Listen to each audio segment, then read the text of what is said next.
అందరికీ నమస్కారం అండి. ఇదిగోండి పక్కన కూర్చుని ప్రెస్ మీట్ పెట్టిన వ్యక్తి పేరు ఏం పేరంటే వెంకట్రామరెడ్డి.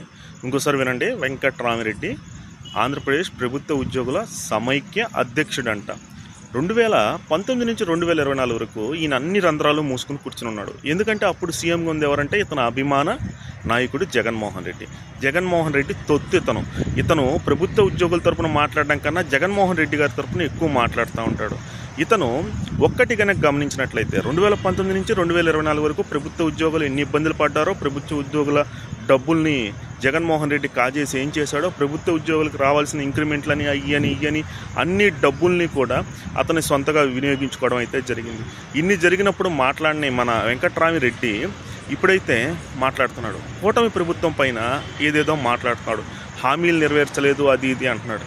నేను ఒకటే అడుగుతున్నా ఈ వెంకట్రామిరెడ్డి గారు, మీరు ప్రస్తుత కూటమి ప్రభుత్వంలో ఈ ఒక్క సంవత్సర పాలనలోనే ప్రభుత్వ ఉద్యోగులకి ఎంత డబ్బులు వెళ్ళాయి ప్రభుత్వం తరఫున ఒక్కసారి మీరే ఎస్టిమేషన్ వేసుకోండి. సుమారు 13,700 కోట్లు, మామూలు విషయం కాదు. ఈ జగన్మోహన్ రెడ్డి 2019 నుంచి 2024 వరకు ఇంత డబ్బులు ఇచ్చాడో లేదో మనకైతే తెలీదు. కానీ ప్రస్తుతం కూటమి ప్రభుత్వం అన్నీ క్లియర్ చేస్తూ ఆల్మోస్ట్ 13,600 కోట్లు అంటే మామూలు విషయం అయితే కాదు. ఒకసారి ఇటువంటివన్నీ కూడా చూసుకుని మాట్లాడే వెంకట్రామరెడ్డి